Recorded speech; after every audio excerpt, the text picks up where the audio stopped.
Amen. So sabi po ng Biblia, hanapin ninyo ang Panginoon ng buong puso, buong kaluluwa. Ang paghahanap sa Diyos na itinuro sa atin ng ating beloved parents in the Lord, ito ang totoong mahanap natin ang mahal na Panginoon buong puso. Amen. So with all your hearts and in fervent prayer, maningas na panalangin, mga minamahal, masumpungan natin ang Diyos sapagkat ang Diyos daw po, mga minamahal, ay hindi malayo. God is not far, God is near. Amen. Ang Diyos ay kasing lapit lamang ng dasal. Kapag tayo tumawag sa mahal na Panginoon, sabi ng Biblia, abang sila'y tumatawag sa akin, ako'y magikinig sa kanilang mga dalangin. Amen. So hanapin natin ang Panginoon with all your heart and in fervent prayer, much prayer. Sabi po na banalang kasulatan ng paghahanap sa Diyos, mga minamahal, it includes mga minamahal, tinatawag na turning away that God will offend. Yung mga bagay na maka-offend sa mahal na Panginoon. Kaya sabi ng Biblia, my people which are called by my name shall humble themselves and seek and turn from their wicked ways and pray and seek my face. Then will I hear from heaven and forgive their sins and heal their land. Amen. So sabi po ng banal na kasulatan, mga minamahal, talikuran natin yung mga bagay na maka-offend sa mahal na Panginoon. Ito ang paghahanap sa Diyos. Those who seek the Lord, sabi po ng Biblia, will able to stand firm against their enemies, including Satan and all forces of evil. Amen. Pag nahanap natin ang Diyos, mga minamahal, maging matatag tayo. Palapakan mo natin na malakas ang ating mahal na Panginoon. Tayo po'y matatag, makatayo sa ating pananampalataya. Sapagkat sabi ng Biblia, those who find Him, those who seek Him, sabi po ng Biblia, those who seek the Lord were able to stand firm against their enemies, including mga minamahal Satan and all forces of evil. Kaya lahat ng kapangyarihan ni Satanas walang baliwala sa atin kapag tayo naglilingkod sa Diyos. Kung paano galayo ang silangan sa kanluran, gayon inalayo ng Diyos ang kasalanan sa atin. Hindi na tayo bumalik sa kasalanan. Kaya sabi ng Biblia, seek God. Amen. Pag hinanap mo ang Diyos, lalayo ang kasalanan sa atin. Everybody say, praise the Lord. Sabi po ng banal na kasulatan, mga minamahal, kindly 2 Chronicles chapter 15 verse 2. The second book of the Corinthians, chapter 15, verse 2. And he went out to meet Asa, and said unto him, Hear ye me, Asa, and all Judah and Benjamin. The Lord is with you, while ye be with him. And if ye seek him, he will be found of you.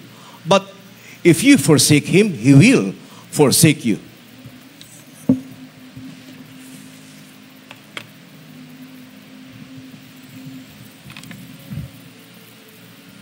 Ito po sa ikalawang kronika, kabanatang 15, talatang 2. At siya'y lumabas na sinalubong si Asa at sinabi niya sa kanya, Dinggin ninyo ako, Asa, at ng buong Huda at Benjamin, ang Panginoon ay sumasa inyo, samantalang kayo'y sumasa Kanya.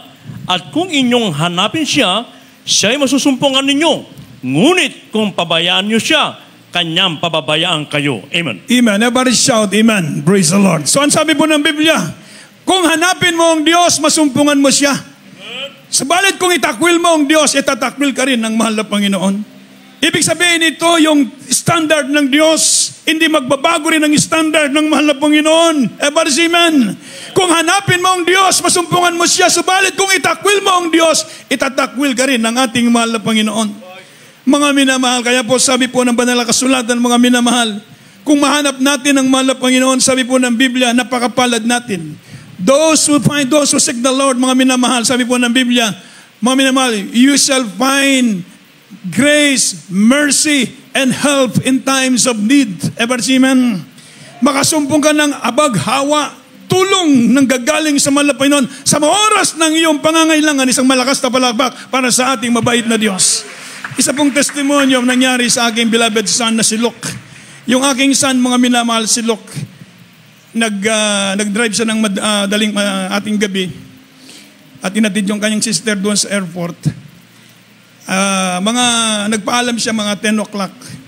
So alas 10 ng gabi, mga minamahal, umalis na sila sa bahay. Sabi ko doon sa aking beloved wife sa dako ng Australia, sabi ko magpuri tayo. Alas 10 ng gabi, nagpuri. Abang hindi kami naantok. Umabot kami ng madaling araw, nagpupuri.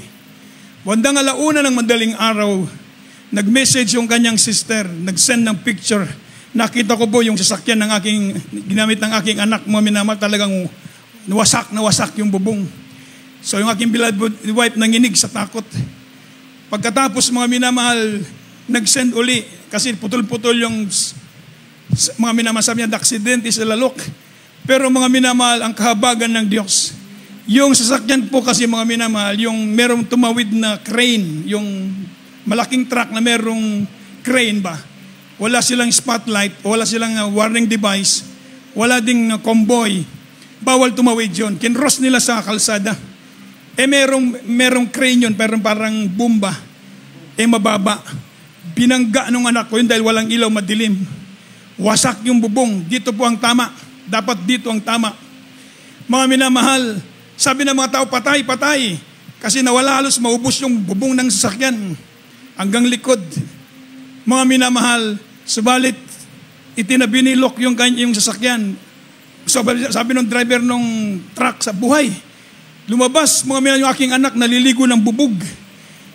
Talagang naliligo ng bubog. Wasak na wasak yung bubong ng sasakyan. Dapat sa kanya tatama yung bakal.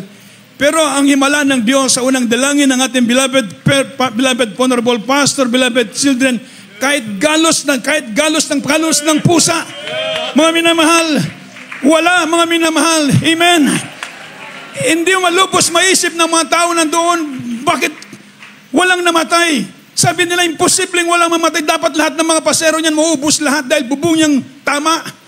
Pero sa kabagan ng mahal na Panginoon, napakabuti ng Diyos. Bakit? Sabi ko, saan dumaan yung bakal na yun? Halos mawasak yung bubong ng sasakyan, dapat sa salamin, tumama. Dapat wala ng ulo yung aking anak, pero kahit galos ng pusa, wala, purihin ang ating mahal na Panginoon. Ever say, praise the Lord. Yung may-ari ng company, mga minamahal, nag-usap kami, nagtawag sa akin para sa arrangement, mga minamahal. Sabi niya, alam mo, Brad, nakita ko yung sasakyan, hindi mabubuhay yung mga pasero. Parang naniniwala kung may himala. Sabi po niya, everybody shout, praise the Lord. Sabi ko, taga Jesus Miracle Crusade po kami. Everybody say, praise the Lord. So mga minamahal, tayo po na naglilingkod sa Diyos. Sabi ng Biblia, ingatan tayo ng mabait na Diyos. Hallelujah, praise the Lord. Sa oras ng ating pangangailangan, sabi na ingatan tayo ng malapay na ito. Ang ebidensya, this is the confidence that we are in Him. Everybody say, amen. If we ask anything according to His will, He will give it to us.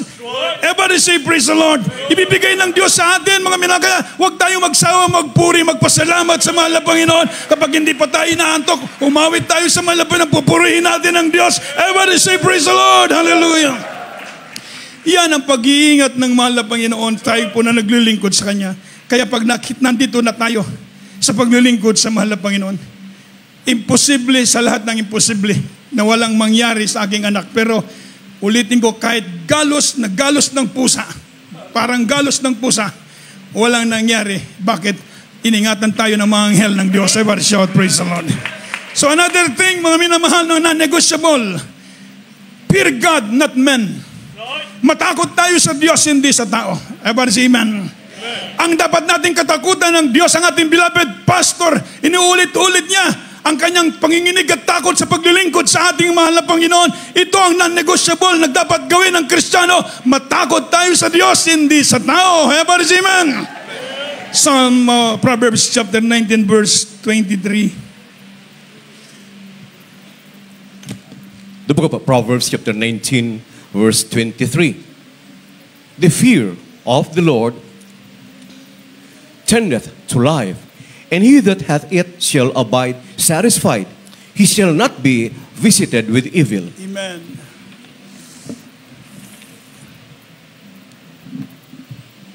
Kawikang Kapitulo 19, versikulo 23. Ang pagkatakot sa Panginoon ay patungo sa kabuhayan.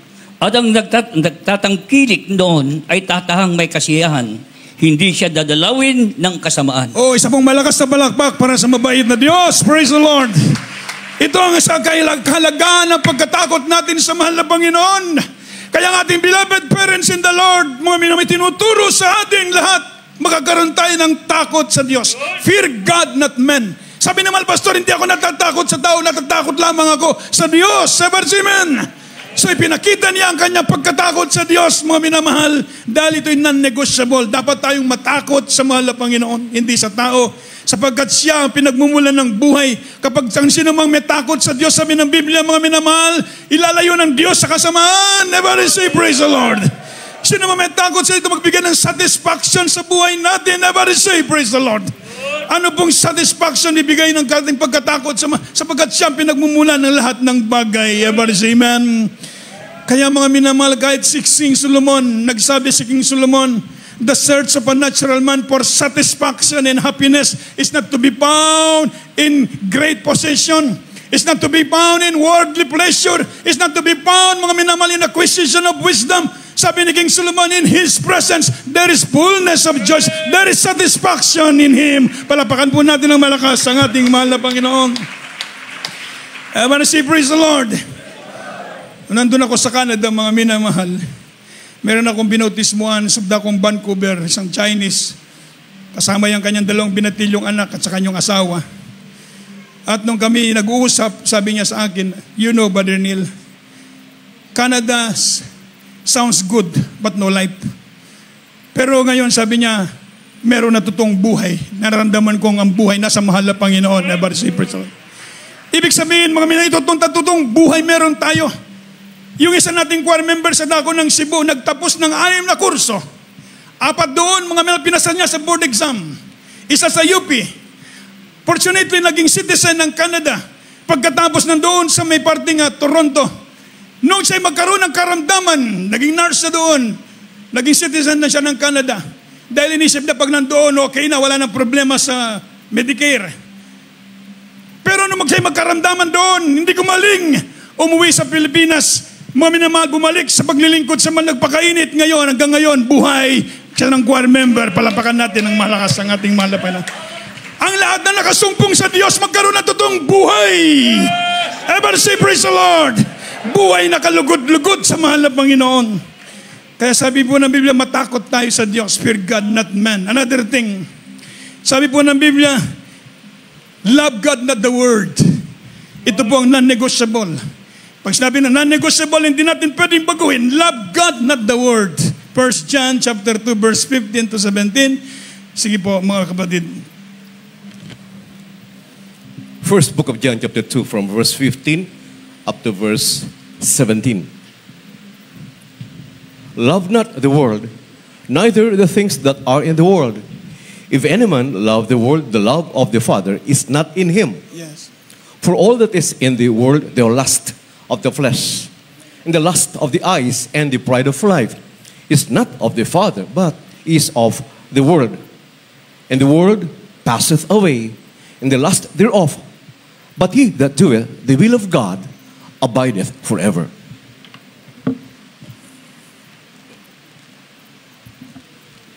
Dito po sa unang Juan, kamanatang 2, kalatang 15 hanggang 17. Huwag ninyong ibigin ang sanlibutan, ni ang mga bagay na nasa sanlibutan. Kung ang sino man ay umiibig sa sanlibutan, ay wala sa kanya ang pag-ibig ng Ama.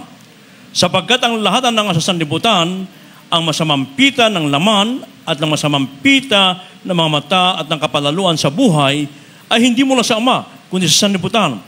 At ang sanlibutan ay lumilipas at ang masamang pita na iyon, datapwat ang gumagawa ng kalooban ng Diyos ay nananahan magpakailanman. Amen. Everybody shout, praise the Lord. Ito ang sabi ng banal kasulatan na negotiable. Love God, not the word. Everybody say amen. Ibigin natin ang Diyos, huwag ang sanlibutan. Huwag ang mga bagay sa sanlibutan. Mga minamahal, yan mga bagay, mga material na bagay sa sanlibutan, yun pwede natin ibigin. Huwag lamang po yung tinatawag na worldly system. Everybody say amen. Pag sinabing worldly system, Satan, mga minang daw, use the word system, mga minamahal, to oppose God and to His word. Everybody say amen. He used, like for example, he used, mga minamahal, the tinatawag na medicine, mga minamahal, to promote to promote mga minamahal killing unborn babies. Ever see, man? He used mga minamahal agriculture, mga minamahal, to produce narcotic and drugs. He used mga minamahal passion in the world, mga minamahal, to destroy the tinatawag na modest apparels na ng Kristiyano. Ever see, man? So wag love not the word or the things that in the word. Huwag nating lust of the flesh, lust of the eyes, and the pride of life. Ever amen. Huwag nating ibigin ang sanlibutan. Yun ang tinatawag na non-negotiable. Pag sinabi ng mahal na Panginoon, love not the world, or the things that in the world, huwag nating ibigin. Ibigin natin ang Diyos. Ever amen. Another thing, mga minamahal, obey God, not your appetites. Non-negotiable po ito, mga kapatid. Ano po yung appetites? Kindly open your Bible from the book of 1 Corinthians chapter 9 verse 27 at Matthew chapter 5 verse 29. Pakisunod na lang po ang basa. First book of the Corinthians chapter 9 verse 27. But I keep under my body and bring it into subjection, lest that by any means, when I have preached to others, I myself should be a castaway. The book of Matthew chapter 5 verse 29.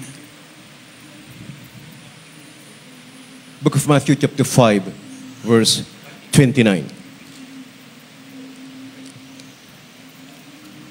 And if thy right eye offend thee, pluck it out, and cast it from thee, for it is profitable for thee that one of the members should perish, and not thy whole body should be cast into hell.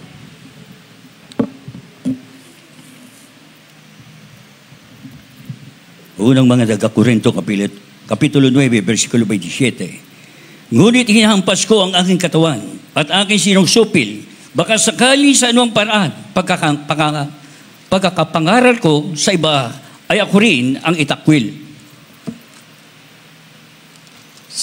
Mateo 5:29. At kung ang kanan mong mata ay nakapagpapatisod sa iyo, ay dukutin mo at iyong itapon sapagkat may mapapakinabang ka pa ba na mawala ang isa sa mga sangkap ng inyong katawan at huwag ang buong katawan mo ay mabulid sa impyerno. Everybody shout, praise the Lord. So another thing na negotiable, ito po sinasabi ng Biblia, mga minamahal, obey God, not your appetites. Our appetites, mga minamahal, ito po yung tinatawag na are the passions, mga minamahal, that we have within our flesh. Mga minamahal, contrary to the Spirit. Ito po yung nasa loob natin, mga kapatid. So obey God, not your appetites. Yung po mga passion sa loob natin, mga minamahal, na gusto ng ating laman na gawin na contrary sa kalooban ng Diyos. Everybody say, praise the Lord. So ano pong sabi po ng banal na kasulatan, kay Kristiyano magkaroon tayo na tinatawag na spiritual surgery. Everybody say amen. Ano po yung tinatawag na spiritual surgery? If thy right hand offend thee, cut it out, pluck it out. Sabi po ng Biblia. If thy hand offend thee, cut it off. Everybody say amen. It is better for you blind or maimed shall enter into the kingdom of God than having eyes, both eyes and hands going to destruction in hell. Amen. Mas maigi pa sa atin, sabi po, huwag natin mandukutin. Baka pagdating sa mahan niya, dinukot niya yung mata, problemang malaki. Amen. Yung po tinatawag mga minamahal, appetites, yung lust, mga minamahal, yung carnal na nasa loob natin. Sabi pa ng Biblia, mortify the deeds of the body. Everybody say amen. Abstain from the lust of the flesh. Layuan natin ang pita ng laman. Yung po tinatawag na appetites sa sinasabi ng Biblia. Obey God, not your appetites. Everybody say, praise the Lord. Yung gusto natin, sabi nga na Apostol Pablo, sinusupil ko ang aking sarili. Everybody say, amen. Upang siya maging kalugod-lugod sa Diyos. So mortify the deeds of the body. And the work of the Holy Spirit is to mortify the deeds of the body. So kung meron tayong banal na Espiritu Santo, mga minamahal, siyang papatay doon sa mga nagpagnanasa ng laman sa loob natin. Kaya sabi ng Biblia, be filled always with the Holy Spirit. Palapakan po natin ng malakas ang ating mahal na Panginoon. Everybody shout, praise the Lord. So obey God, not your appetites. So ito pong kinakailangan natin na negotiable, non-negotiable po ito. Kaya po ang ating beloved pastor tinuturo mag-ayuno, tumangi sa Diyos. Amen. Pag bumabalik yung kahinaan, mga minamahal, doon sa pananalangin, mag-alay ng fasting, mag-alay ng pag-ayuno, dahil yun ang mag-mortify sa deeds of the body. Everybody shout, praise the Lord. Another thing, sabi po ng Biblia, worship God, not comfort. Kindly open your Bible from the book of Habakkuk. Habakkuk chapter 3, verse 17 to 18. The book of the prophet Habakkuk chapter 3, verses 17 and 18. Although the fig tree shall not blossom, neither shall fruit be in the vines, the labor of the olive shall fall, and the field shall yield no meat. The flock shall be cut off from the fold, and there shall be no herd in the stalls. Yet I will rejoice in the Lord. I will joy in the God of my salvation.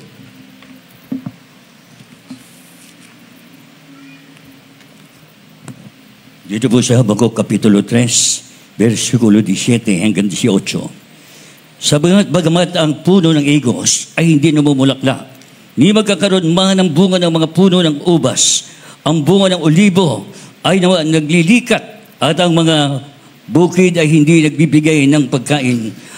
Ang kawan ay nahihiwalay sa kulungan at hindi nagkakaroon ng bakahan sa mga silungan. Kaya po dito mga may mahal sa talatang 17, mga 18. Gayon may magagalak ako sa Panginoon. Ako'y magagalak sa Diyos ng aking kaligtasan. Amen. Everybody shout, praise the Lord. During the days of mga minamahal ni Prophet Amos, mga minamahal, merong tinatawag na judgment doon sa kanilang lugar. So nagkaroon ng drought, nagkaroon ng famine and pestilence. So mga minamahal, ito ang sabi ni Habakuk. Habakuk testified that he served God not for what the Lord He gave to him, but he served God because He is God. Ever see, amen. Sabi po niya, kahit wala nang lahat ng maani, wala nang mga bakahan, wala nang anumang bagay, ng material na bagay, I will rejoice in the Lord of my salvation. Ever see, amen. I will worship the Lord. I will praise the Lord. Ever see, amen. So worship God, that comfort. Ang ating beloved parents in the Lord, nagbigay sila ng halimbawa, nakita natin sa kanilang buhay. Ever see, amen. Naglingkod sa Diyos, hindi sa kanilang comfort. Kung comfort ba, mga minamahal, hindi na aalis doon sa kanilang mga trabaho, sa kanilang mga minahan, sa kanilang mga coconut plantation. Everybody say, praise the Lord. Kung comfort lang, bakit? Naglingkod sila sa Diyos, hindi sa kanilang comfort. Bakit? Yun ang tawag ng Diyos sa kanila. Malakas sa balakbak para sa mahal na Panginoon. Serve God, not comfort. Kaya kung tayo naglilingkod sa Diyos, huwag nating hanapin yung comfort mo na. Hindi nga, sabi nga po mga saan ka masign doon, marami bang pagkain doon, ano bang meron doon. Hindi ganoon ang paglilingkod sa Diyos. Kung saan kayo lalagay doon ka, praise the Lord. Everybody say praise the Lord. Not comfort. Worship God, not comfort. Dahil gusto mo maglingkod sa Diyos, kahit saan kayo lagay. Everybody say amen. Kahit saan po tayo gagamitin ng mahal na Panginoon. Anong tungkulin natin sa loob ng iglesia?